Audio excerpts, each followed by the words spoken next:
그 인간의 모습입니다. 3번이나 배신당하신 예수님께서 베드로를 찾아와 주셨습니다. 하나님의 사랑의 특징은 언제나 먼저 찾아와 주시는 이니셔티브, 언제나 변함이 없는 그 사랑, 언제나 조건이 없는 사랑입니다. 그러나 인간의 사랑의 특징은 남이 나를 사랑해 줘야 나도 그만큼 사랑한다는 것입니다. 조건적입니다. 제한적입니다. changeable입니다. 변합니다. 성경은 말씀하지요. 사랑은 여기 있다. 우리가 하나님을 사랑한 것이 아니요 오직 하나님이 우리를 사랑하사 우리 죄를 위하여 화목제로 그 아들을 보내셨다. 이것이 사랑이다. 이렇게 그 사랑의 본질을, 그 사랑의 이니셔티브를 우리에게 가르쳐주고 계십니다. 하나님의 선행적 사랑, 사랑은 선행일 때 가치가 있습니다. 후행적 사랑은 조건적 사랑입니다. 남이 나에게 사랑을 보여주면 그 후에 사랑하겠다. 이것은 제한적 사랑입니다. 우리는 본문을 통해서 오늘 3번째 the third time이란 말과 숯불, 흔히 말한 charcoal fire입니다. 이 두 단어에 한번 주목을 할 필요가 있습니다. 오늘 21장 보게 되면 the third time이란 말이 2번 나옵니다. 먼저 14절에서 말씀드린 것처럼 부활하신 주님이 3번째 나타나셨다 하는 말씀, 그리고 베드로에게 3번씩이나 나를 사랑하느냐 물으시는 말씀입니다. The third time, 이 3번째라는 이 말을 통해서 예수님께서 베드로에게 놀라운 일을 준비하고 계십니다. 숯불, charcoal fire. 예수님께서 베드로를 회복시키시기 위해서 준비하신 도구가 charcoal fire입니다. 숯불입니다. 요한복음에 2번 나옵니다. 한 곳은 18장 18절에 보는 대로 베드로가 예수님을 부인할 때에 대제사장 뜰에서 숯불을 쬐다가 여종이 당신이 그가 아니요, 그 일행이 아니요 하니까 No, 난 아니요. 그때 추워서 숯불에 불을 쬐다 하는 말씀이 나오죠. 오늘 본문에서 예수님께서 숯불 곁에 있는 베드로, 내가 나를 사랑하느냐라고 3번씩 물으십니다. 일부러 숯불을 준비하시고 날 사랑하느냐. 베드로가 예, 사랑합니다 고백합니다. 숯불이 피어있는 곳에서 주님을 배반했던 베드로에게 예수님께서 숯불 곁에서 Do you love me? 날 사랑하느냐?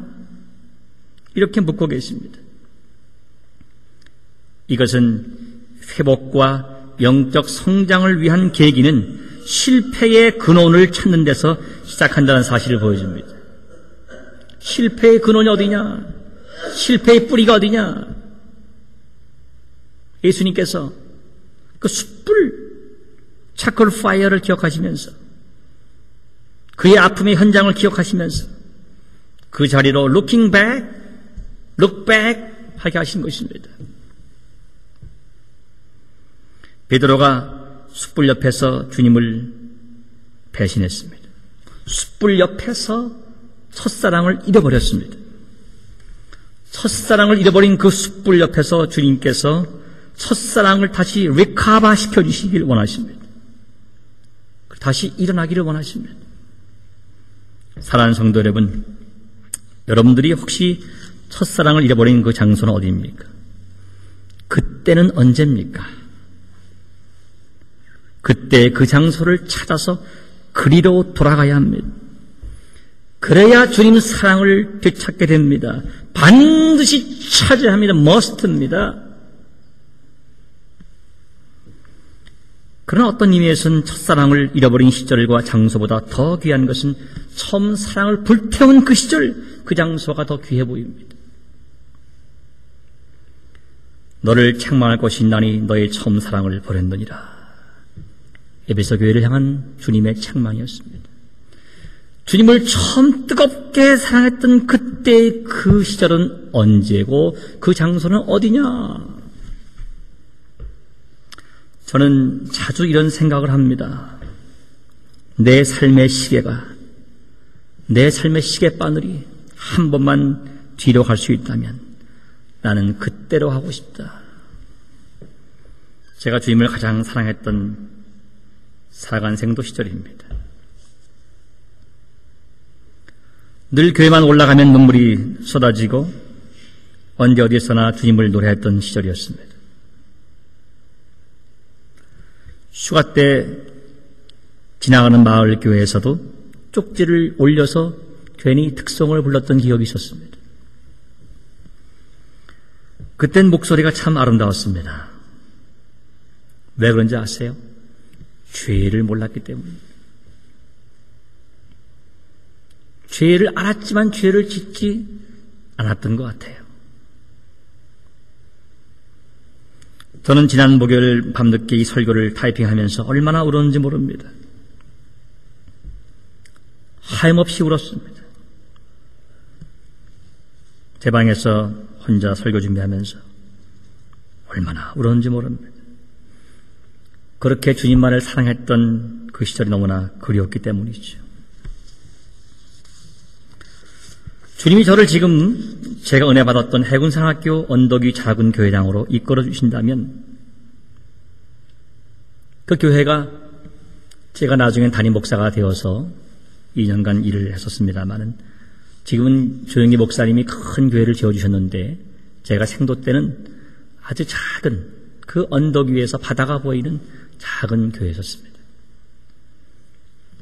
우리 지연 자매님 아버님도 그 교회에서 은혜 받으셨고 하얀 교회당.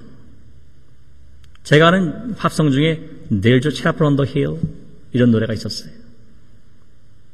언덕 위에 교회당이 있다. 하얀 교회당, 기도하는 손 모양의 교회당. 만일 주님이 저를 그 바닷가 언덕 위에 있는 그 교회로 저를 지금 이끌어 가신다면, 그리고 제가 3주 동안 입원하면서 주를 만났던 진해 통합병원으로 인도해 주신다면 저는 그저 울 것입니다.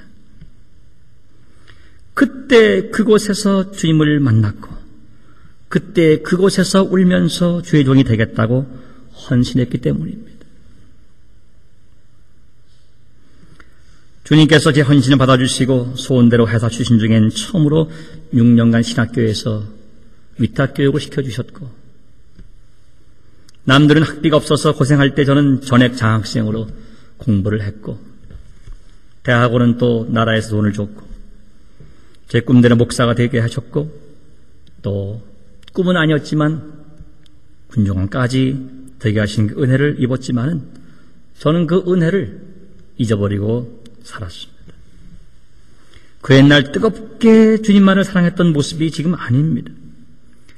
전 그래서 목요일 밤 울었던 거예요. 죄송해서 울고, 주님 사랑이 너무나 그리워서 울고, 변질된 내 모습에 가슴이 아파 우는 겁니다. 사랑하는 성도 여러분, 여러분들의 그때 그 장소는 어디입니까? 저와 함께 그리로 돌아가시기를 바랍니다. 돌아가야 합니다. 그때 그 시절로 가야 합니다. 내가 놓쳤던 그 사랑의 장소, 내가 불태웠던 그 사랑의 장소는 어디입니까? 잃어버린 장소보다 더 귀한 것은 뜨겁게 불태웠던 그 사랑의 그 장소, 그 시절, 그때로 가야 합니다. 그래야 삽니다.